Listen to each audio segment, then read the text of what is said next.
The last human voice that the galaxy ever heard belonged to a woman named Sarah Chen. She was a communications officer on a small trading station at the edge of human space. Her final transmission was nothing special.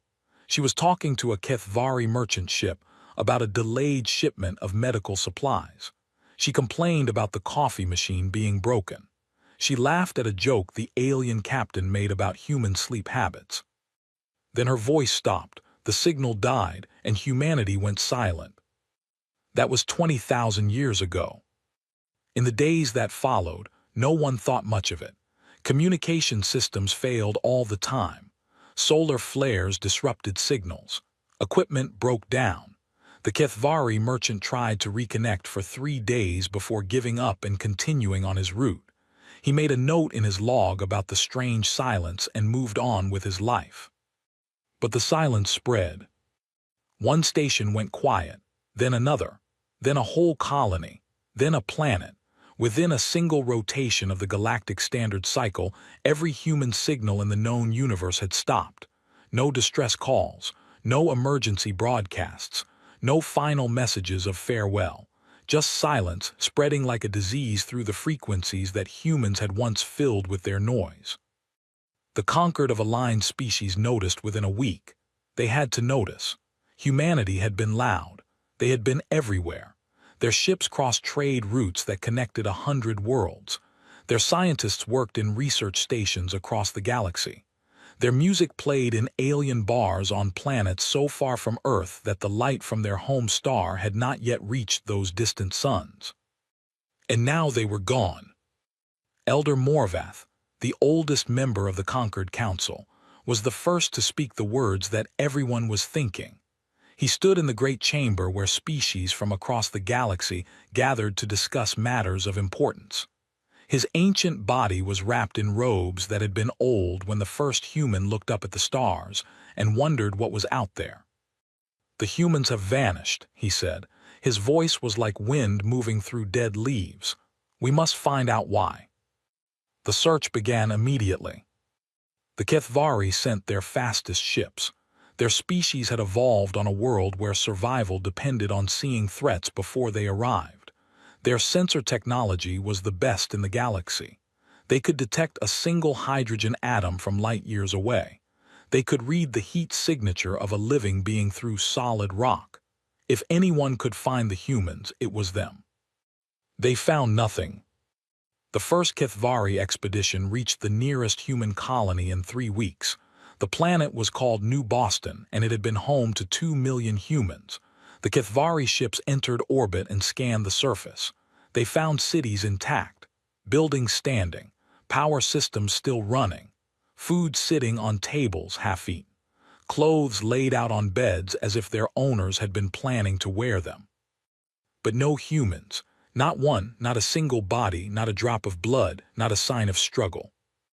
The Kethvari captain, a seasoned explorer named Vethkai, landed on the surface and walked through the empty streets.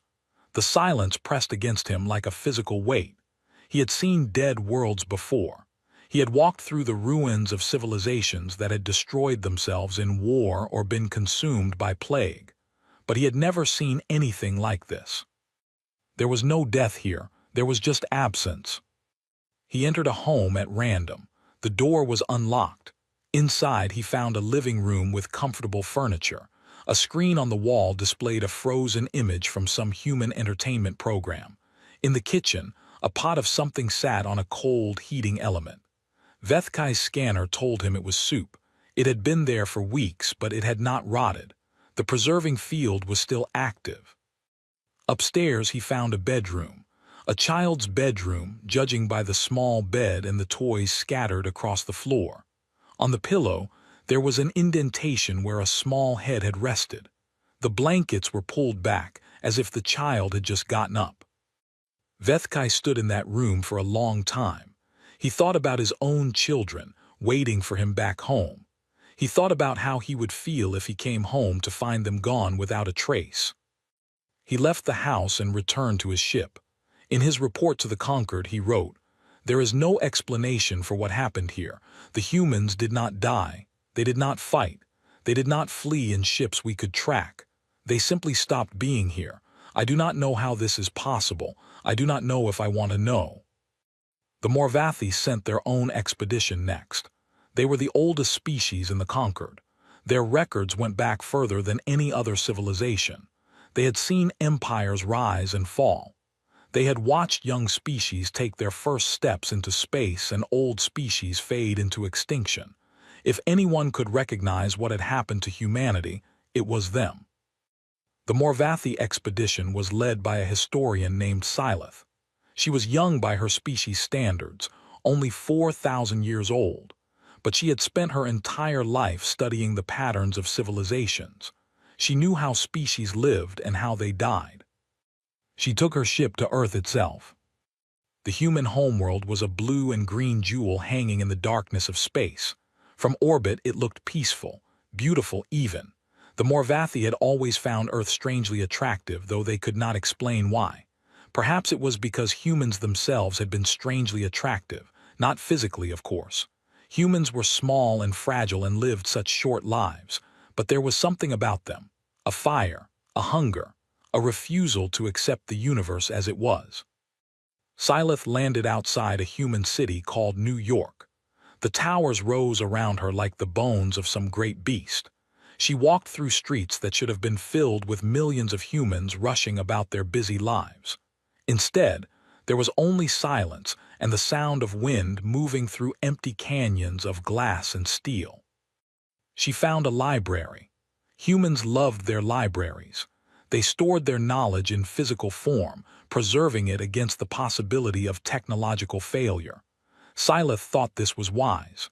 Her own species had lost entire branches of their history when data storage systems had failed millions of years ago. Inside the library she found books, millions of them. She did not have time to read them all, but she scanned their contents into her ship's computer. History, science, philosophy, art. The entire record of human existence preserved in paper and ink. She also found something else. In a reading room on the top floor, she found a note. It was handwritten, which was unusual. Humans had stopped writing by hand centuries before their disappearance, but someone had taken a pen and paper and written a message. The note said, "We are sorry. There was no other way. Remember us." That was all. No explanation, no details, just an apology and a request for memory. Sci-Fi took the note back to the Concord. She presented it to the council along with her findings. The note raised more questions than it answered. Sorry for what? No other way to do what? What were they asking to be remembered for? The Concord debated for years. Theories multiplied like bacteria in a warm solution. Some said the humans had destroyed themselves. Their technology had grown too powerful, and they had accidentally wiped themselves from existence. Others said they had been attacked by some unknown enemy, an enemy so powerful that it could make an entire species vanish without a trace. Some suggested that the humans had transcended. They had evolved beyond physical form, becoming beings of pure energy or thought. They had left the material universe behind for something greater. This theory was popular among the more mystical species. It fit with their beliefs about the nature of existence and the ultimate fate of all intelligent life. But the Morvathi did not believe any of these theories. Sci-Fi spent the next 3,000 years studying everything the library had given her. She learned human languages. She read human books. She watched human entertainment programs and listened to human music. She tried to understand the species that had disappeared so completely. What she found disturbed her. Humans had been afraid of something. It was there in their stories, their myths, their deepest fears. They told tales of darkness coming from the void. They imagined aliens arriving to destroy them. They wrote about the end of everything, the death of stars, the final silence of the universe. They were a species haunted by the knowledge of their own mortality, not just as individuals, but as a civilization. And in the final years before their disappearance, something had changed. Their scientific papers became more focused. Their military spending increased dramatically. Their governments began working together in ways they never had before. It was as if they had seen something coming and were preparing to face it. But what? Silith found no answer in their records. Whatever they had discovered, they had kept it secret, even from their closest allies. The Vrex swarm had their own theory. The Vrex were not like other species. They did not think as individuals. They were a collective intelligence, billions of minds linked together into a single vast consciousness. They experienced the universe differently than solitary beings. The Vrex believed that humanity had been harvested. In the deep history of the galaxy, there were stories of ancient powers that fed on civilizations, not physically. They did not eat flesh or consume resources. They fed on something else, potential perhaps, or consciousness, or the unique pattern that each species created in the fabric of reality. The Vrex had encountered traces of these powers in their long journey across the stars, old wounds in space-time, places where the universe felt thin and wrong. They believed that one of these powers had found humanity and taken them, devoured them whole, leaving nothing behind but empty buildings and cold soup on stoves. The conquered rejected this theory. It was too frightening to accept. If such powers existed, then no species was safe. The Vrex could be next, or the Morvathi, or any of the thousands of civilizations that made up the galactic community. Better to believe that humanity had destroyed themselves. Better to believe it was their own fault. That way, the other species could tell themselves that they were safe, that they would never make the same mistakes. Centuries passed, then millennia. The Scytheran Collective, a younger species hungry for expansion, moved into the territory that humanity had once occupied. They claimed the empty planets. They rebuilt the silent stations. They made human space their own. They found the technology the humans had left behind. Most of it was understandable: faster-than-light drives, energy weapons, medical devices. The Scytherans incorporated these discoveries into their own civilization and became more powerful. But some of what they found made no sense. Machines that seemed to fold space in impossible ways. Devices that manipulated matter at a level the Scytherans could not comprehend. Equations that described phenomena no scientist had ever observed. The Scytherans locked these mysteries away in research facilities and tried to understand them. They failed. After thousands of years of study, they were no closer to grasping what the humans had been working on. 10,000 years after humanity's disappearance, a Scytheran researcher named Vorith made a disturbing discovery. She had been studying one of the mysterious devices, trying to map its energy patterns. When she finally succeeded in activating it, she found herself looking at something that should not exist. A window, not a physical window, but a window in reality itself. Through it she could see somewhere else. Not another place in the galaxy, not another dimension, something else entirely. A somewhere that did not follow the rules of the universe she knew. She saw movement in that somewhere, shapes that might have been beings, activity that might have been civilization. And then, just for a moment, she saw something looking back at her. Vorith shut down the device immediately. She locked it away and classified her research at the highest level. She never told anyone exactly what she had seen through that window, but she did make one note in her private journal. "The humans did not disappear," she wrote. "They left, they went somewhere else, and I think I know why." She never explained what she meant. She died 300 years later, her secrets buried with her, but she had set something in motion that would not stop. 20,000 years after humanity's disappearance, their memory had faded to almost nothing. Young species had never known them. Old species had stopped talking about them. The human language was dead. Human music was forgotten.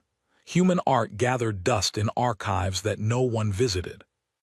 Humanity had become a ghost story, a cautionary tale that parents told their children, a reminder that even the bold could disappear, even the loud could be silenced. The universe did not care about dreams or ambitions or potential. It took what it wanted and left nothing behind. The galaxy had moved on. But out in the darkness, beyond the edge of known space, something was waiting. It had been waiting for 20,000 years. It had been preparing. And now, finally, it was ready. The silence was about to end. In the void margin, the emptiest stretch of space in the known universe, something began to move. It was massive beyond comprehension. It was dark beyond darkness. It was old beyond age. And it was coming home. The ghost ship emerged from the void. It crossed the barrier between wherever it had been and the space that normal beings inhabited. It sent no signals. It made no announcements. It simply appeared, like a memory returning to a mind that had tried to forget. On a conquered monitoring station at the edge of civilized space, a young technician noticed an anomaly on her screens. She called her supervisor. He called his superior. Within hours, the news had reached the highest levels of the galactic government. Something was coming out of the darkness. Something old. Something human. The silence was over, and the galaxy would never be the same. Ambassador Kethos had served the conquered of aligned species for 300 years. He had negotiated peace treaties between warring civilizations. He had mediated disputes that threatened to tear the galaxy apart. He had seen wonders and horrors that would fill 1,000 lifetimes of stories, but he had never seen anything like the ship that appeared on his view screen that morning. It emerged from the void margin like a mountain rising from the sea. Sensors struggled to measure its size. The first readings came back corrupted. The second readings came back impossible. The third readings came back with a simple message. The ship was larger than any vessel ever recorded in galactic history. Kethos stood on the bridge of his diplomatic cruiser, the Harmony of Understanding, and watched the anomaly grow larger as they approached. His second-in-command, a young Morvathi named Sylith the Younger, named for the famous historian, stood beside him. Her ancient face was calm, but her hands trembled slightly. "The sensors cannot determine its composition," she said. "The hull material does not match anything in our databases. It absorbs nearly all electromagnetic radiation. It should be invisible to us, but somehow we can see it." Kethos nodded slowly. He had noticed the same thing. The ship was darker than the space around it. It was a hole in the stars, a wound in the fabric of reality. Looking at it made his eyes hurt in ways he could not explain. "Has it responded to our hails?" he asked. "No, Ambassador. We have transmitted greetings in 7,000 languages. We have sent mathematical sequences. We have broadcast images of peaceful intent. The ship has not acknowledged any of our attempts at communication." Kethos thought about this for a long moment. In his 3 centuries of diplomatic work, he had never encountered a species that refused to communicate. Even the most hostile civilizations would eventually respond, if only to threaten or demand. Silence was the most unsettling response of all. "What do the archives say?" he asked. "Sylith's ancestor spent her life studying humanity. Is there any record of ships like this?" Sylith the Younger closed her eyes and accessed the vast repository of knowledge that her people had accumulated over millions of years. When she opened them again, her face had gone pale. "There is no exact match," she said, "but there are references in the oldest human records to theoretical designs, ships that could fold space around themselves, ships that could exist in multiple dimensions at once, ships that could—" She paused, as if the words were difficult to say. "Ships that could survive anything, even the death of the universe itself." Kethos felt a chill run through his body. The Kethvari were not a species prone to fear. Their homeworld had been a dangerous place, full of predators and natural disasters. They had evolved to face threats head-on, to analyze dangers and respond with calm precision. But this was different. This was something outside his experience, outside the experience of anyone alive. "The Council has ordered us to make contact," he said. We will proceed. The harmony of understanding approached the ghost ship slowly. As they drew closer, details began to emerge from the darkness. The hull was not smooth as it had first appeared. It was covered in patterns, geometric shapes that seemed to shift and change as Kethos watched them, lines that led nowhere and everywhere at once, symbols that his brain refused to process. I cannot look at it directly, Silith admitted. The patterns, they hurt to see. Kethos understood. He was having the same problem. The ship was designed to confuse observers, to prevent them from understanding what they were seeing. It was a defensive mechanism, perhaps, or perhaps it was something else entirely. They reached a distance of 10 kilometers and stopped. At this range, the ship filled their entire view screen. Kethos felt like an insect standing before a mountain. The scale was beyond comprehension. "Transmit another greeting," he ordered. "Use the oldest human language in our archives." The communications officer, a Scytheran named Voreth, worked her console. She sent a message in ancient English, the tongue that humanity had spoken before they developed universal translators. It was a simple message. "We come in peace. We wish to communicate. Please respond." For a long moment, nothing happened. The ship hung in space like a sleeping giant. Kethos was about to order another transmission when the view screen flickered. A light appeared on the hull of the ghost ship, a single point of brightness in all that darkness. It pulsed once, twice, 3 times. Then it began to move, tracing a path across the ship's surface. It drew a shape, a simple shape, a circle. "A circle," Silith said. "In human mathematics, a circle represents completion, unity, the absence of edges." "Or zero," Voreth added. "The beginning of counting, the empty set, nothing and everything at once." The light continued to move. It drew more shapes, a triangle, a square, a pentagon. It was demonstrating mathematical understanding, proving that there was intelligence behind the darkness. Then it drew something else. A human figure. The light traced the outline of a body, 2 arms, 2 legs, a head. It was crude, like a child's drawing, but there was no mistaking what it represented. There were humans on that ship, or something that remembered being human. "They are inviting us aboard," Kethos said. He was not sure how he knew this, but he was certain it was true. The drawing was a message. "We are here. We remember what we were. Come and see what we have become." "Ambassador," Voreth said, "protocol requires us to wait for authorization from the Council before." "The Council sent us here to make contact," Kethos interrupted. "We will make contact." He assembled a team of 12, himself, Silith the Younger, Voreth, 3 Kithvari scientists with equipment to analyze whatever they found, 2 Morvathi historians to document everything, 3 Vrex drones, extensions of the swarm's collective consciousness, providing a perspective that individual minds could not achieve, and 1 Scytheran soldier just in case. They boarded a shuttle and crossed the void between the ships. The ghost ship grew larger with every passing second.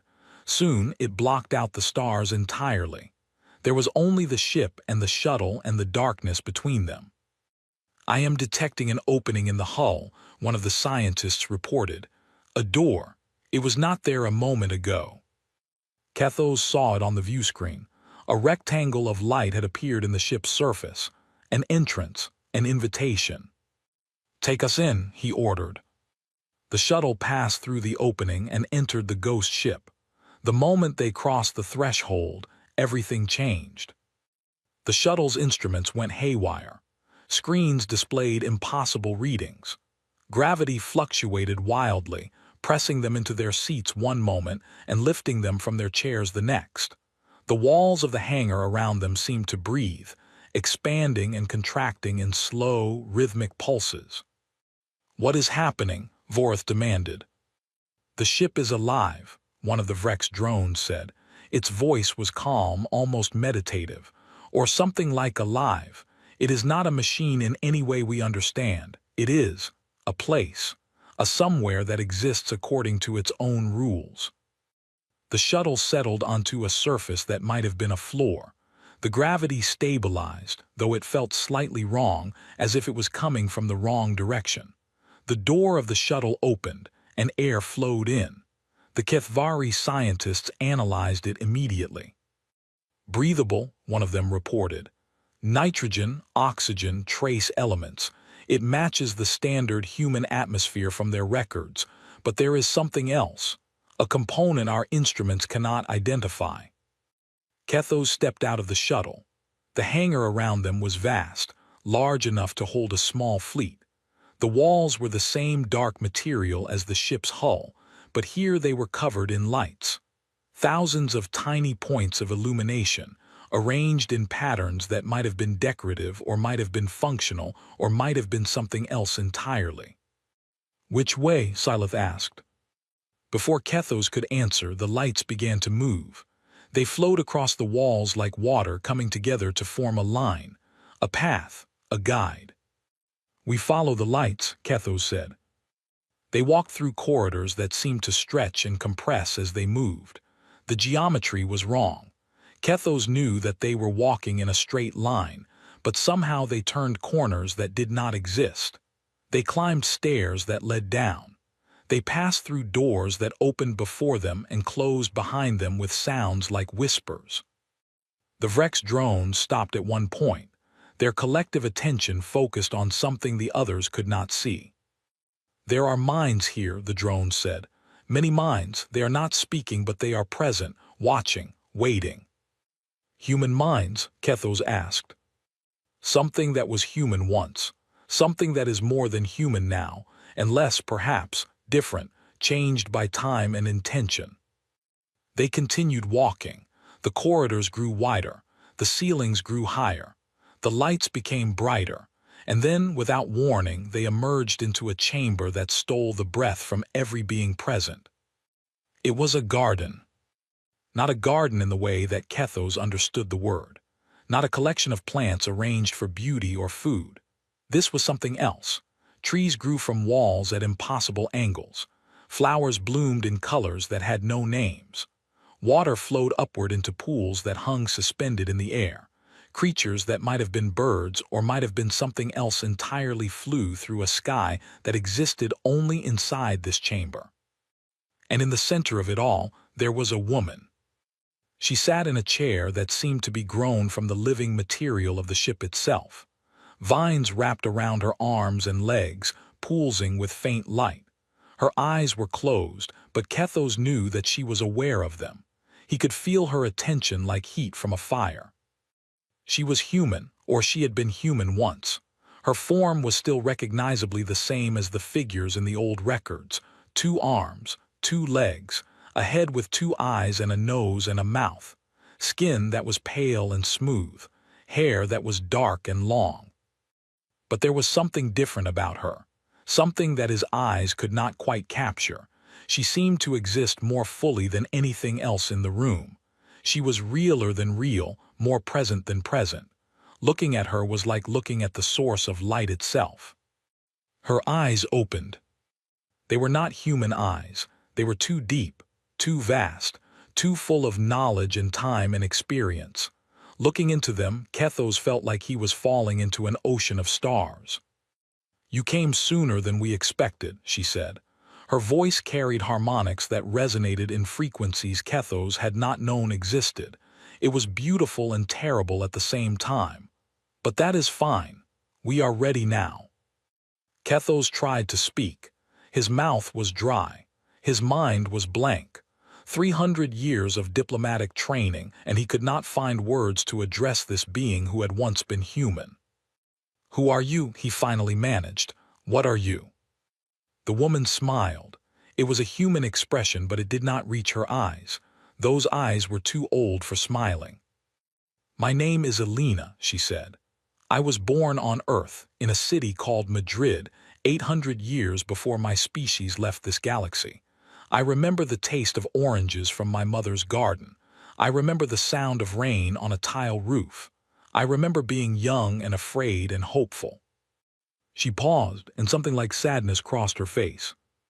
I also remember 20,000 years of work, 20,000 years of preparation, 20,000 years of watching and waiting and hoping that this moment would come. What moment? Silith asked. Her voice was barely a whisper. What have you been waiting for? Elena looked at the Morvathi historian. There was recognition in her eyes. You are descended from Silith the Elder, the one who found my note in the library. I wrote that note for her. I knew she would find it. I knew she would spend her life trying to understand. My ancestor died without answers, Silith the Younger said. She never knew what happened to humanity. No, Elena agreed. She did not. And I am sorry for that. We wanted to explain. We wanted to tell everyone what we had discovered. But there was no time. And even if there had been time, we were afraid. Afraid that the truth would cause panic. Afraid that the wrong beings would learn what we knew. Afraid that our enemies would find us before we were ready. Ready for what? Kethos asked again. What have you been preparing for? Elena stood. The vines that connected her to the chair released her gently, withdrawing into the material of the ship.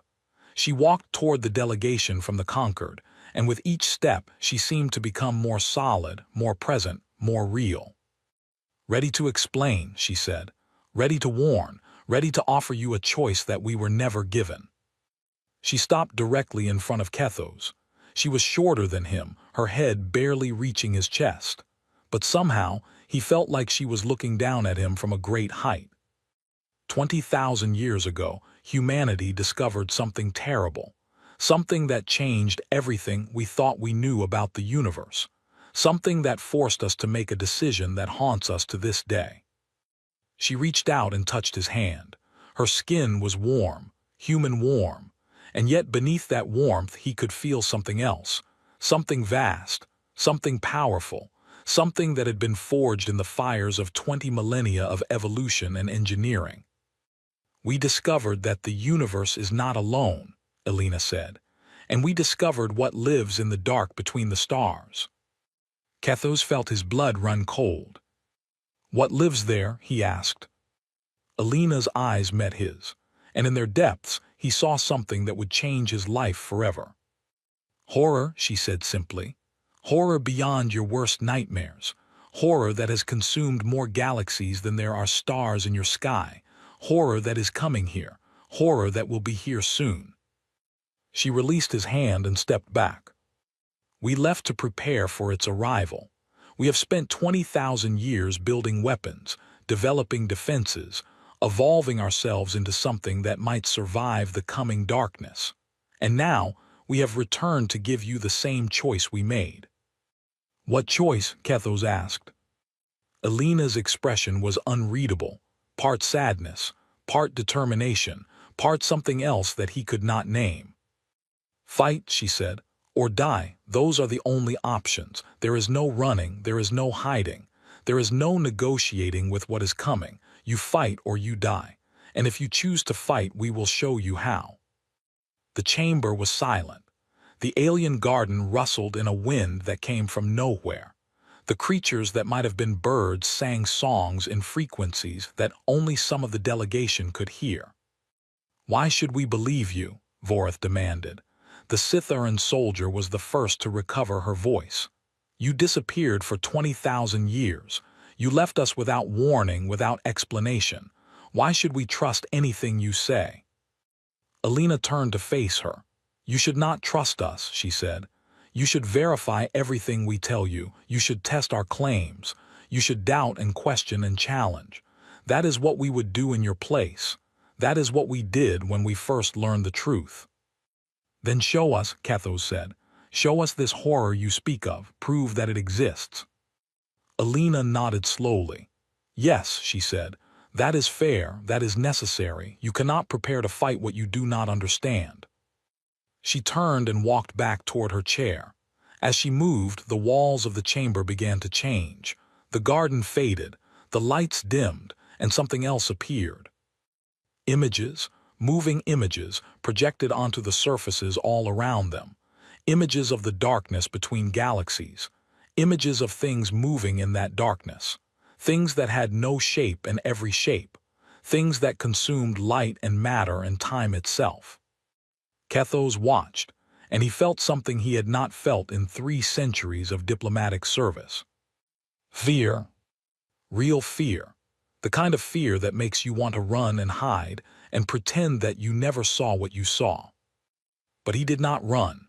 He stood and watched and learned, because he was an ambassador of the conquered and his people needed to know what was coming. The galaxy needed to know.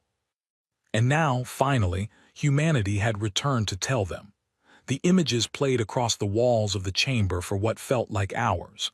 Kethos watched in silence, his mind struggling to process what he was seeing. Beside him, the other members of the delegation stood frozen, their faces reflecting the horror that unfolded before them. Alina narrated as the images moved. Her voice was calm, almost gentle, like a teacher explaining a difficult lesson to young students. But the lesson she taught was not one that any school had ever offered. It was a lesson in the true nature of the universe and the things that lurked in its darkest corners. 20,000 years ago, Alina began, humanity was where you are now. We had spread across the stars. We had built a civilization. We were young and proud and convinced that we understood how the universe worked. The images showed human ships crossing the galaxy, human colonies rising on distant worlds, human scientists making discoveries that pushed the boundaries of knowledge. It was familiar to Kethos. He had seen similar images in the historical archives. The golden age of humanity, the Morvathi called it. The time when the strange, short-lived species had seemed destined to become one of the great powers of the galaxy. Then we found something, Alina continued. It was an accident. A research station on the edge of explored space picked up a signal. It was faint, so faint that our instruments almost missed it. But one scientist, a woman named Dr. Maria Santos, noticed it. She was curious. She wanted to know what it was. The images changed. They showed a small station floating in the darkness between stars. Inside, a woman with gray hair and tired eyes sat at a console, adjusting instruments, chasing a signal that danced at the edge of detection. Dr. Santos spent 3 years following that signal. It led her further and further from known space. Her colleagues thought she was wasting her time. Her funding was cut. Her equipment failed. But she refused to give up. She knew somehow that what she was looking for was important. The woman on the screen grew older. Her hair turned white. Her face grew lined. But her eyes never lost their determination. She built better instruments from salvaged parts. She calculated trajectories by hand when her computers broke down. She pushed further into the void than any human had gone before. Finally, she found the source of the signal. The images showed a structure floating in the darkness between galaxies. It was massive, larger than any station or ship or planet. It was also ancient. The materials were corroded by billions of years of exposure to the cold void. The design was unlike anything human science had ever conceived. It was a beacon, Alina said, left by a species so old that the stars themselves had been young when they died. They had built it as a warning, a message in a bottle thrown into the cosmic ocean, hoping that someone would find it before it was too late. What did the message say? Kethos asked. His voice was hoarse. Alina turned to look at him. Her eyes were full of sadness. It said, something is coming. It said, we could not stop it. It said, run. The images changed again. They showed the message itself, translated into human language. It was simple, direct. The words of a species facing extinction, trying to give others a chance they had never had. We are the last of the ancients. We have watched the universe for 1 billion years. We have seen 1,000 civilizations rise and fall. We have learned much. But there is one thing we could not learn. There is one enemy we could not defeat. It comes from the void between voids. It feeds on light and matter and thought. It cannot be reasoned with. It cannot be fought. It cannot be stopped. We tried everything. We failed. Now we leave this warning for those who come after. The darkness is hungry. The darkness is patient. The darkness is coming. When you hear this message, you have perhaps 30,000 years, perhaps less. Use that time wisely. Prepare, evolve, become something that can survive. Or do what we could not, find a way to fight. We believe it is impossible, but we are dying, and the dying do not always see clearly. Perhaps you will find strength where we found only despair. This is our gift to you, our warning, our hope. Do not waste it. The message ended, the images faded, the chamber was silent. Silith the Younger spoke first. 1,000,000,000 years, she said, her voice trembled. The ancients lived for 1,000,000,000 years and they could not defeat this thing. No, Alina said, they could not. They were one of the oldest species ever to exist. They had technology that made ours look like children's toys. They understood the universe on a level that we still cannot comprehend, and they failed. Then what hope do we have? Vorith demanded. The Scytheran soldier's face was pale. If beings who lived for 1,000,000,000 years could not stop it, what can we possibly do? Alina walked toward them. Her footsteps made no sound on the floor of the chamber. That is the question we asked ourselves, she said. When Dr. Santos brought her discovery back to Earth, there was panic. The governments of humanity argued for months about what to do. Some wanted to share the warning with the other species. Some wanted to hide it. Some wanted to pretend it did not exist. What did you decide? Kethos asked. Alina's expression darkened. We decided to do the math. The images returned. They showed human scientists working frantically in secret facilities. Equations covered every surface. Models ran on supercomputers. Data flowed like rivers between research stations across human space. We calculated how far the darkness had traveled in the time since the ancients left their warning. We estimated its speed based on the signals it emitted. We mapped its path through the galaxies it had already consumed. The images showed a map of the universe, a vast, impossibly large map, and on that map a darkness spreading like ink through water. Galaxy after galaxy swallowed, star after star extinguished, a wave of nothing expanding in all directions. The ancients thought we had 30,000 years. They were wrong. The darkness had accelerated. It had grown stronger with each galaxy it consumed. By our calculations, we had perhaps 20,000 years before it reached us. Kethos felt sick. 20,000 years sounded like an eternity, but he knew, from his studies of history, how quickly time could pass. The Morvathi Empire had risen and fallen in less time. The Kethvari had evolved from primitive hunters to a spacefaring civilization in barely half that span. 20,000 years is not enough, he said. Not to develop weapons against something like that. Not to prepare defenses against an enemy that has destroyed civilizations 1,000,000,000 years old.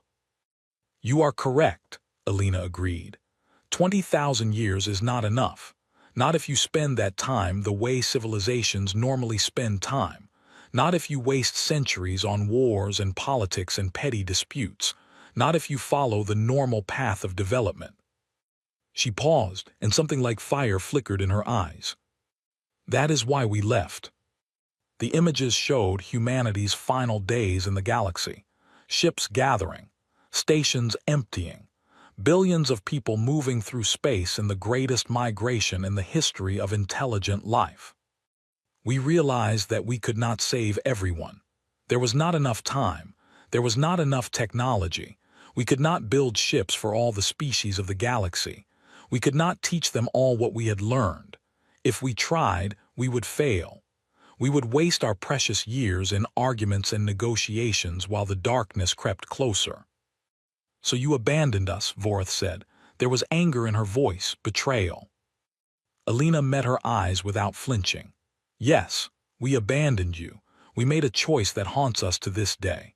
We decided that the only way to save anyone was to save ourselves first, to take our species and disappear, to find a place where we could work without distraction, where we could evolve without interference, where we could prepare for a war that might be impossible to win. "Where did you go?" Syleth asked. Alina gestured, and the images changed once more. They showed something that Kethos could not understand at first: a bubble, a sphere of light floating in darkness. But the darkness was not the darkness of space. It was something deeper, something more fundamental, the darkness that existed before the universe began. "We created a pocket universe," Alina said. "A small reality separate from this one, connected by a door that only we could open. Inside, time moved differently, faster. For every year that passed in your universe, 100 years passed in ours." Kethos stared at the images. His mind reeled. "That is impossible," he said. "Creating a new universe. That would require energy beyond anything." "Beyond anything you can imagine," Alina finished. "Yes, it required us to consume stars. It required us to bend the laws of physics until they screamed. It required us to sacrifice things we loved, but we did it because we had no other choice." The images showed the pocket universe growing, changing. Inside it, humanity transformed. Cities that defied geometry, bodies that incorporated machines and biology in ways that made no distinction between the two. Minds that expanded beyond the limits of individual skulls, connecting to vast networks of thought and memory. 20,000 years passed for you," Alina said. "For us, 2 million years passed. 2 million years of evolution. 2 million years of engineering. 2 million years of preparation." 2 million years. The number hung in the air like a physical thing. Kethos tried to imagine what a species could become in 2 million years. The humans who had left the galaxy had been young, primitive by galactic standards. They had been clever and adaptable, but they had been mortal, limited, fragile. What had 2 million years turned them into? "What are you now?" he asked. Alina smiled. It was a strange smile, full of knowledge and sorrow. "We are still human," she said. "In the ways that matter, we still love, we still hope, we still dream, we still remember where we came from and what we were." She raised her hand, and light gathered around her fingers. It was not normal light. It was something else. Something that seemed to come from inside her rather than from any external source. "But we are also more than human. We have merged with our technology. We have expanded our minds. We have learned to manipulate matter and energy in ways that your physics says should be impossible." The light spread from her hand, filling the chamber. Where it touched the walls, images appeared. Images of what humanity had become. Ships that thought. Weapons that dreamed. Bodies that could survive in the heart of a star or the cold between galaxies. Minds that could process more information in a second than the entire Concord could in a year. "We have become something new," Alina said. "Something that might, just might, have a chance against the darkness." "Might?" Vorith demanded. "After 2 million years, you still only might have a chance." Alina lowered her hand. The light faded. The images disappeared. "You do not understand what we are facing," she said. Her voice was heavy, tired. "The darkness is not an enemy in any way you understand the word. It is not a species. It is not a force. It is not even a thing in the normal sense." "Then what is it?" Alina was silent for a long moment. When she spoke again, her voice was barely a whisper. "It is hunger, pure, endless hunger. It exists only to consume. Light, matter, energy, thought, time itself. Everything that exists it wants to devour. Everything that might exist it wants to prevent." "That sounds like a force of nature," Syleth said. "Like entropy, like the heat death of the universe." "It is worse than that," Alina said. "Entropy is passive. The heat death is an ending, but it is a peaceful ending. The darkness is active. It seeks out life. It hunts civilization. It finds the brightest lights in the cosmos and snuffs them out, one by one." She turned to face the delegation fully. Her eyes were burning with an intensity that made Kethos want to look away. "And it is aware. It does not think the way we think. It does not feel the way we feel, but it knows that we exist. It knows that we resist, and it hates us for it. The chamber was cold. Kethos felt it seeping into his bones, despite the controlled environment of the ship. "Why are you telling us this?" he asked. "Why come back now? Why not stay hidden in your pocket universe until the darkness arrives?" Alina's expression softened. For a moment, she looked almost human again, almost like the young woman who had been born on Earth 800 years before her species vanished. "Because we need you," she said. 2 million years of preparation has taught us many things. One of those things is that we cannot fight alone. The darkness is too vast, too powerful. Even with everything we have built, we cannot defeat it by ourselves. "But you said you left because you could not save us," Vorath pointed out. "You said there was no time." "There was no time then," Alina agreed. "But there is time now. The darkness is still coming. It will arrive in approximately 300 years. That is not long, but it is enough." "Enough for what?" Alina stepped forward. She reached out and took Kethos's hands in hers. Her grip was warm and strong.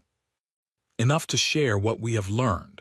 Enough to help you evolve as we evolved. Enough to build an alliance that spans every species in the galaxy. Enough to prepare for war." She released his hands and stepped back. "We left you behind once. We will not do it again. We have come back to give you a choice. Fight with us or face the darkness alone. Join us or die in isolation." Kethos looked at the other members of his delegation. He saw fear in their eyes, doubt, confusion, but he also saw something else, something that surprised him. Hope. They had come to this ship expecting to find ghosts, remnants of a dead species, answers to a mystery 20,000 years old. Instead, they had found warriors, teachers, allies. They had found humanity. And humanity had returned to save the galaxy. "I cannot speak for the conquered," Kethos said slowly. "I do not have the authority to make decisions of this magnitude, but I can tell you this. I will carry your message to every species that will listen. I will advocate for your cause. I will fight for the alliance you propose." Alina nodded.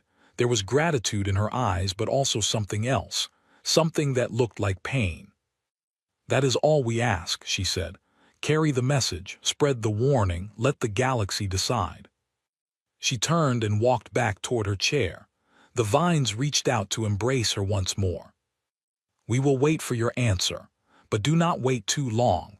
The darkness does not care about your politics or your disputes or your fears. It only cares about consumption." She sat down and the vines wrapped around her arms and legs. Her eyes began to close. 300 years, she said. Her voice was fading, becoming part of the whisper of the ship itself. "That is all the time you have. Use it wisely." The lights in the chamber began to dim. The path that had led them here reappeared, glowing softly in the darkness. It was time to go. Kethos took one last look at the woman in the chair, at the human who had lived for 2 million years, preparing for a war that might destroy everything. Then he turned and led his delegation back toward their shuttle. They had a message to deliver. And the galaxy had a choice to make. The conquered of aligned species had never seen chaos like this. Ambassador Kethos stood at the center of the great assembly hall, surrounded by representatives from 1,000 worlds. They shouted in languages that the universal translators struggled to process. They waved appendages and flashed colors and emitted sounds that expressed emotions ranging from terror to rage to desperate hope. He had delivered Alina's message 3 days ago. Since then, the galaxy had gone mad. "The humans are liars," screamed Vekthar, the chief representative of the Scytheran collective. His face was purple with fury. "They disappeared for 20,000 years and now they return with tailies of monsters in the dark. This is a trick, a manipulation. They want to reclaim the territory we took from them." The Morvathi archives contain references to the threat they describe, countered Elder Morvath, his ancient voice cutting through the noise. Our oldest records speak of something in the void, something hungry. We dismissed it as legend. Perhaps we were wrong. Perhaps you are senile, Vekthar shot back. Your species has spent too long buried in dusty records. You have forgotten how to see reality. The hall erupted again. Kethos closed his eyes and tried to find calm. It was difficult. Every species present had their own fears, their own agendas, their own reasons to accept or reject the warning humanity had brought. The Kethvari, his own people, were divided. Half of them wanted to accept the humans' offer immediately. The threat was real. The evidence was compelling. To refuse would be suicide. The other half were suspicious. Humanity had always been strange, unpredictable. They had left without warning once. Who was to say they would not do so again? The Vrex swarm had not sent representatives to the assembly. They never did. But they had transmitted a message that played on a loop in every Vrex drone's mind. We remember the darkness. We have always remembered. The humans speak truth. No one knew what that meant. No one had been brave enough to ask. Ambassador Kethos, someone shouted. He opened his eyes to see a Scytheran journalist pushing through the crowd. Is it true that the human ship destroyed a Scytheran fleet? Is humanity declaring war on the collective? Kethos raised his hand for silence. Slowly, reluctantly, the noise died down. No one was destroyed, he said. The human ship relocated the Scytheran vessels to their homeworld. No crew member was harmed. It was a demonstration of capability, not an act of aggression. A demonstration of capability is a threat, Vekthar bellowed. They showed us that they can move our ships wherever they want. What is that if not a preparation for war? It is a message, said a new voice. The assembly fell silent. A figure was walking through the crowd, and the representatives parted before her like water before a ship. She was humanoid in shape, wrapped in a cloak that seemed to be made of shadow. Her face was hidden beneath a hood. Elena had come to the Concord. Kethos felt his heart beat faster. He had seen Elena before, but only in the strange environment of the ghost ship. Here, in the great hall of the Concord, she seemed even more alien, more powerful, more dangerous. She stopped at the center of the assembly, directly beside Kethos. Slowly, she pushed back her hood. Her face was the same as before, young, beautiful in a human way, but her eyes had changed.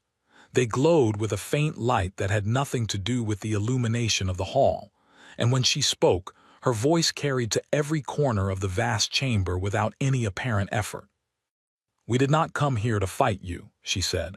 "We came here to offer you a choice. The same choice we made 20,000 years ago. The same choice every species in this galaxy will have to make eventually." She raised her hand, and suddenly the hall was filled with images. The same images she had shown Kethos on the ship. The darkness between galaxies. The thing that consumed light and matter and thought. The warning left by a species a billion years dead. "This is what is coming," Elena said. "You can believe it or not. You can accept our help or refuse it. That is your right. We will not force you." "Then why relocate our ships?" Vekthar demanded. His voice was quieter now. The images had shaken him despite his anger. "Why demonstrate your power if not to intimidate us?" Elena turned to face him. Her eyes met his and he flinched. "Because you sent those ships to attack us," she said. "And we wanted you to understand that we could have destroyed them. We could have killed every being aboard. We could have reduced your fleet to atoms scattered across light years of space."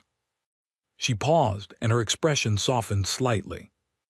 "But we chose not to, because we do not want war. We do not want conquest. We want alliance, partnership. The chance to fight together against an enemy that will not distinguish between human and Scytheran, between Kethvari and Morvathi, between Vrex and Elder. To the darkness, we are all the same. We are all prey." The assembly was silent. The images continued to play across the walls and ceiling, a constant reminder of the horror that awaited them all. "What do you want from us?" Elder Morvath asked. His voice was calm, measured. He had lived for millions of years. He had seen species rise and fall. He understood that fear was useful only if it led to action. Alina turned to face him with something like respect. "We want you to change," she said. "We want you to evolve, not slowly over millennia but quickly, in decades, in years." "That is impossible," said a Kithvari scientist from the crowd. "Evolution takes time, generations. We cannot simply decide to become different." "You can if you have help," Alina said. "We have technology that can rewrite your bodies at the molecular level. We have techniques that can expand your minds beyond their current limits. We have knowledge that will let you survive conditions that would kill you now." She raised her hand again and the images changed. Now they showed aliens, but not aliens as they currently existed. These were changed, enhanced, bodies that incorporated machines and biology in perfect harmony, minds that linked together in networks of shared thought, eyes that could see across dimensions, hands that could manipulate forces beyond normal physics. "This is what you could become," Alina said. "This is what we are offering. The chance to transform yourselves into something that can fight the darkness." "At what cost?" Vekthar asked. His anger was gone now, replaced by something that might have been fear or might have been hunger. "What do you want in return?" Alina lowered her hand. The images faded. "We want you to stop fighting each other," she said. "We want you to put aside your territorial disputes and your ancient grudges and your endless competition for resources that none of you will need when the darkness arrives. We want you to work together.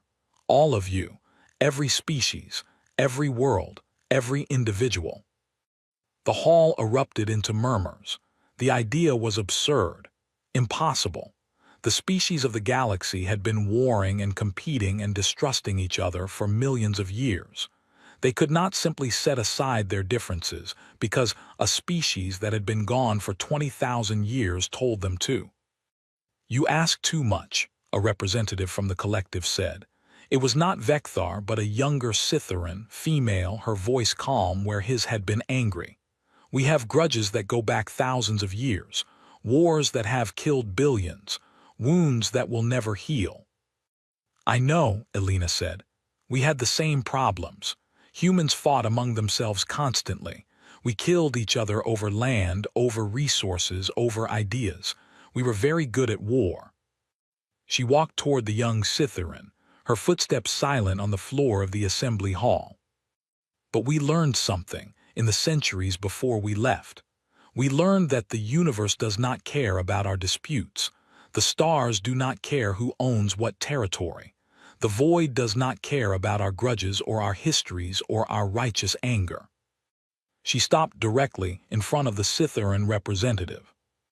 "The only thing that matters is survival, and you cannot survive alone.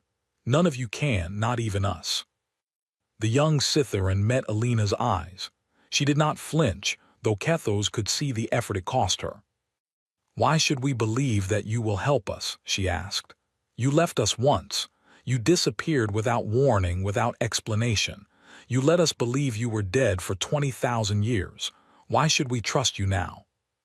Alina was silent for a long moment. When she spoke again, her voice was softer, more human. "You should not trust us blindly," she said. "We do not deserve that. We made a choice 20,000 years ago that we have regretted every day since. We could have warned you. We could have tried to save more than just ourselves, but we were afraid. We did not think there was time. We told ourselves that we were being practical, realistic, pragmatic." She turned to address the entire assembly. "But the truth is, we were cowards. We chose the easy path. We saved ourselves and left everyone else to face the darkness alone. That is not something we can undo. It is not something we can apologize away. All we can do is try to do better now." The silence in the hall was complete. Even Vekthar had nothing to say. "We are not asking you to trust us," Alina continued. "We are asking you to test us. Question everything we tell you. Verify every claim we make. Demand proof at every step. We will provide it. Because we need you to believe, not because we tell you to, but because you have seen the evidence for yourselves. She walked back to the center of the assembly. In 300 years, the darkness will reach this galaxy. You can spend those years fighting among yourselves, or you can spend them preparing. You can cling to your grievances, or you can build something new. The choice is yours. We will not force you. She paused, and something like a smile crossed her face. But I hope you choose to fight, because humanity did not spend 2 million years preparing for this war just to watch the galaxy die. We came back because we believe there is something worth saving here. We came back because we remember what it was like to be part of something larger than ourselves. Her eyes swept across the assembly, touching on every species, every representative, every being present. We came back because we missed you, all of you, even the ones who hate us, even the ones who fear us, even the ones who will never accept what we have become. She raised her hand one final time. This is our offer, our bargain, our hope. Take it or leave it, but decide quickly, because time is the one thing we cannot give you. The images faded completely. The hall was illuminated only by its normal lights. Elena stood alone at the center, waiting. Elder Morvath was the first to speak. The Morvathi accept, he said. His voice was clear and strong. We have lived too long to fear change. We have seen too much to doubt the darkness. We will join this alliance. There was a moment of shock. Then one by one, other voices rose. The Kethvari accept, said a scientist Kethos did not recognize. But her words were echoed by others, and soon the entire Kethvari delegation was nodding in agreement. The Vrex accept, came a strange, multi-layered voice from the drones scattered throughout the assembly. We have always known, we have always waited, now we will fight. Species after species declared their support. Some were enthusiastic, others were reluctant, but the tide had turned. The fear of the darkness outweighed the fear of change. The promise of survival outweighed the weight of ancient grudges. Finally, only the Scytheran collective remained undecided. Vecthar stood alone, his face a mask of conflicting emotions. The young female representative stood beside him, her hand on his arm. Representative Vecthar, Elena said, you have accused us of manipulation, of lying, of threatening. Perhaps you were right. Perhaps we have done all of those things. She walked toward him, stopping just out of arm's reach. But the darkness does not care about our methods. It does not care about our motives. It only cares about consumption. And when it arrives, it will consume your people just as it will consume everyone else. She extended her hand. Join us, not because you trust us, not because you forgive us, but because your people deserve a chance to survive, because your children deserve to grow up in a galaxy that still exists. Vecthar stared at her hand for a long moment. His face was unreadable. Then slowly, he reached out and clasped it. The Scytheran collective accepts, he said. His voice was rough, reluctant, but it was agreement. The hall erupted into cheers. For the first time in the history of the conquered, every major species had agreed on something. For the first time, they were united. Elena released Vecthar's hand and stepped back. Her face was calm, but Kethos thought he saw tears in her glowing eyes. Then let us begin, she said. We have much work to do and not much time to do it. She turned and walked toward the exit. The crowd parted before her, as it had when she arrived. At the door, she paused and looked back. Thank you, she said, all of you, for giving us a second chance. Then she was gone, vanishing into the corridor beyond. Kethos stood in the center of the assembly hall, surrounded by the representatives of 1,000 worlds. The alliance had been formed. The bargain had been struck. Now the real work would begin. 300 years to prepare for the end of everything. He only hoped it would be enough. 300 years passed like a dream. Kethos stood on the bridge of the Remembrance, the great ghost ship that had started everything, and watched the fleet assemble. 10,000 vessels hung in the darkness, their hulls glowing with lights that represented 100 different species. Kithvari destroyers flew beside Scythian battleships. Morvathi archive ships drifted near Vrex bioforms. And woven through them all, silent and dark and powerful, the human vessels waited. He was old now. 300 years of life had worn away the youthful ambassador who had first stepped aboard this ship. His carapace was weathered. His eyes were dim. His movements were slow. But his mind was sharper than ever, enhanced by the technology that Alina had given them, expanded by the training that the humans had provided. He was not the same being he had been. None of them were. The Alliance had changed every species it touched. Bodies had been rewritten. Minds had been connected. The boundaries between individual and collective, between flesh and machine, between thought and reality, had blurred and shifted until they meant something entirely new. Alina stood beside him. She had not aged at all in 3 centuries. She looked the same as she had the day they met, young and beautiful and terribly ancient. But she had changed too, in ways that were harder to see. The burden she carried was heavier now. The weight of responsibility pressed down on her like gravity from a dying star. "They are coming," she said.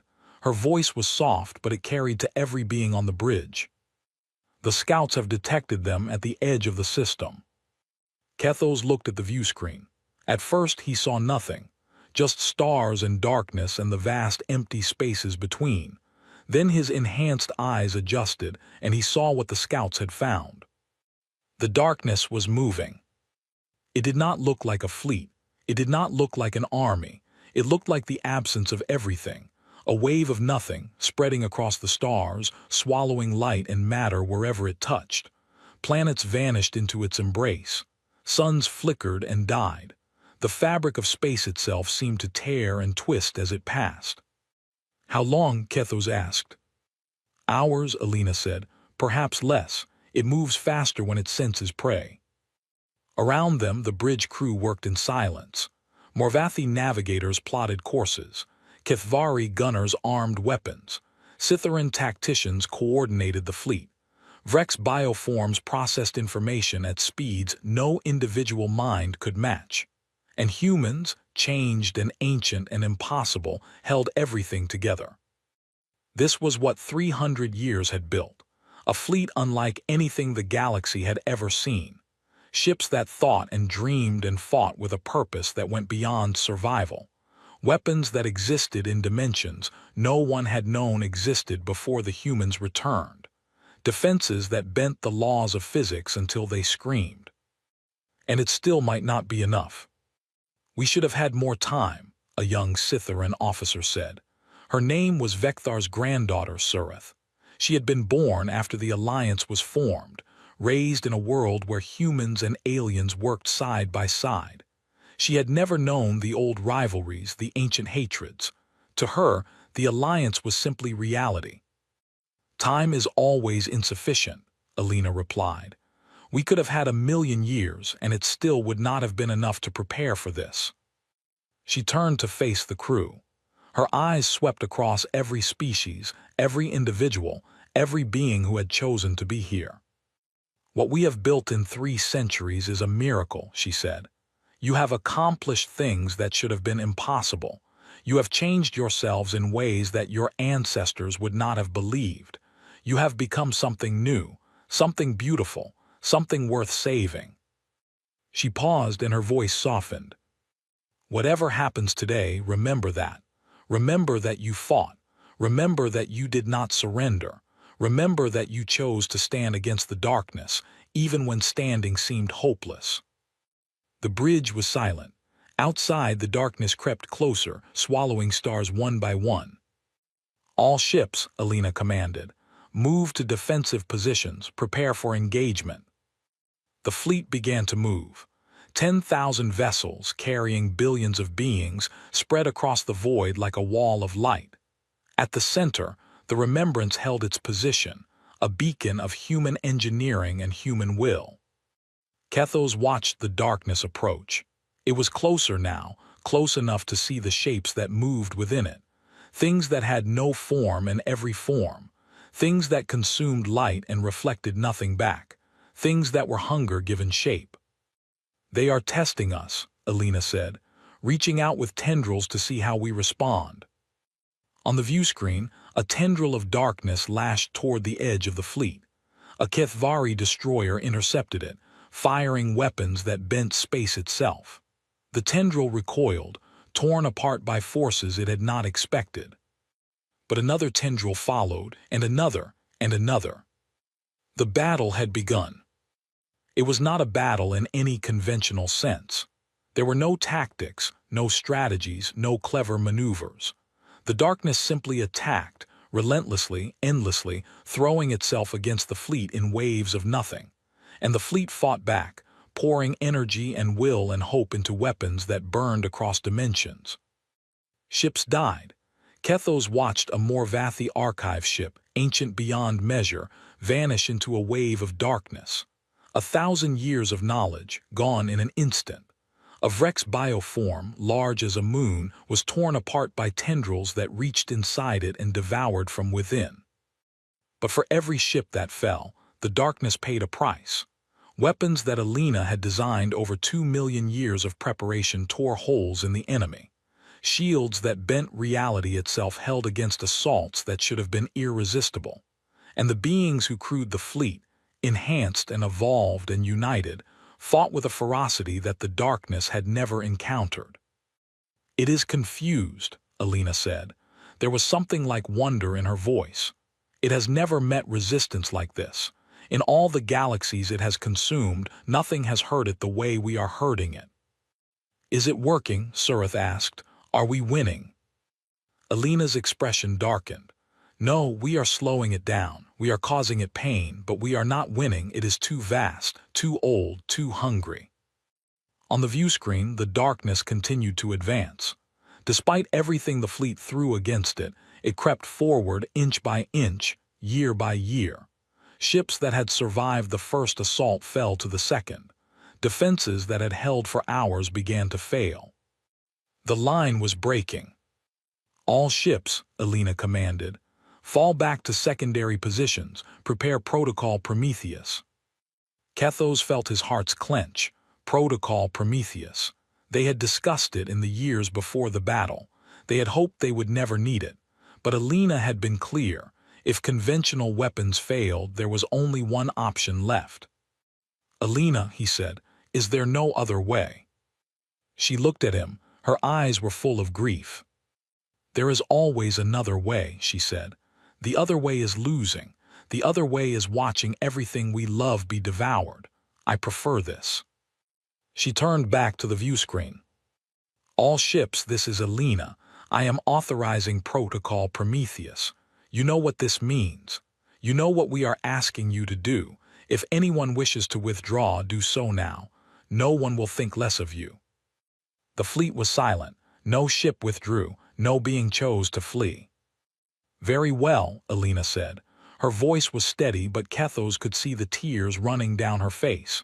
"Begin the collapse sequence." Across the fleet, ships began to glow. Not with weapons fire, but with something deeper, something more fundamental. The pocket universes that humanity had created, the refuges that held billions of beings safe from the darkness, were being prepared for sacrifice. "The pocket universes are connected to this reality through quantum bridges," Alina explained. Her voice was calm, educational, as if she were giving a lecture rather than preparing for the end. "Each one contains enormous amounts of energy, enough to power civilizations for millennia. If we collapse those bridges simultaneously, the energy will be released all at once." "What will happen?" Surith asked. "A wound in reality," Alina said. "A tear in the fabric of existence itself. The energy release will be beyond anything the universe has ever experienced. It will destroy everything within 1,000 light years." "Including us," Kethos said. "Including us," Alina agreed. The darkness was closer now. Close enough that Kethos could feel it reaching for him, cold fingers of nothing scratching at the edges of his enhanced mind. It knew what they were planning. It could feel the energy building in the pocket universes. And for the first time since it had begun its endless consumption, it felt something like fear. "All ships," Elena said. "I want you to know that it has been an honor, fighting beside you, learning from you, watching you become something more than you were." She paused and her voice broke slightly. "I came to this galaxy 20,000 years ago, afraid of what we had found, afraid of what we had to become. I left and spent 2 million years preparing for this moment. I thought I was ready." She laughed, a sound full of sorrow and joy. "I was not ready. Nothing could have prepared me for this, but I would not trade it for anything. These 300 years, fighting beside you, building something together, have been the best years of my very long life." On the view screen, the darkness lunged. It knew it was running out of time. It threw itself against the fleet with everything it had, tendrils of nothing reaching for the pocket universes, trying to stop the collapse before it could begin. Ships died by the hundreds. The Remembrance shuddered as darkness scraped against its hull. Kethos felt beings he had known for centuries vanish from the network that connected their minds. But the collapse sequence continued. 30 seconds, a Morvathi navigator reported. Her voice was calm, accepting. 20 seconds. 10 seconds.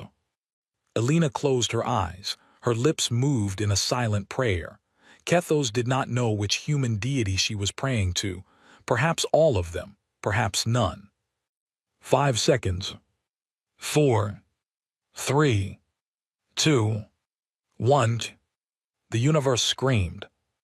The pocket universes collapsed simultaneously. The quantum bridges that connected them to reality shattered, releasing energy that had been stored for millions of years. Space and time twisted. Dimensions folded in on themselves. The laws of physics, pushed beyond their breaking point, simply stopped working. And the darkness burned. For 1 million years, it had known only hunger, only consumption, only the endless drive to devour everything that existed. It had never felt pain. It had never felt fear. It had never felt anything but the satisfaction of making more of the universe into nothing. Now it felt all of those things at once. The wound in reality spread through the darkness like fire through dry grass. It consumed the consumer. It devoured the devourer. It took the endless hunger and fed it its own poison. The darkness screamed, not with sound because sound could not exist in the void between dimensions, but with something deeper, something that echoed through the minds of every being who had ever lived, every being who was living, every being who might ever live. It was the scream of a god dying. And then silence. Kethos opened his eyes. He was floating in darkness, not the darkness of the enemy but the darkness of space, normal space. Stars hung around him, distant and beautiful. He was alive. "Elena," he called. His voice echoed strangely, as if he were speaking in a vast empty chamber.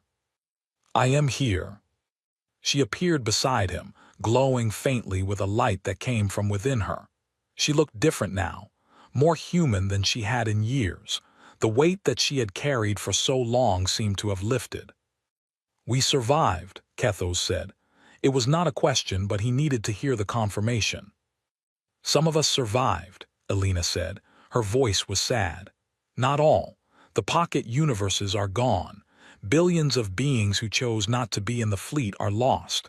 The refuge we built over 2 million years has been destroyed." "But the darkness—" Elena smiled. It was a human smile, full of grief and joy and hope. "The darkness is wounded, perhaps mortally. It has retreated to the void between galaxies trying to heal. It may recover in time. In 1 million years perhaps, or 10 million, but for now it is gone." She reached out and took his hand. Her touch was warm. "We won, old friend. Against all odds, against all expectations, against an enemy that had never been defeated, we won." Kethos felt tears running down his face. He had not known that his enhanced body could still cry. "What now?" he asked.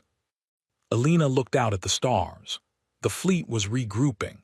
Ships that had survived the protocol were gathering, counting their losses, celebrating their survival.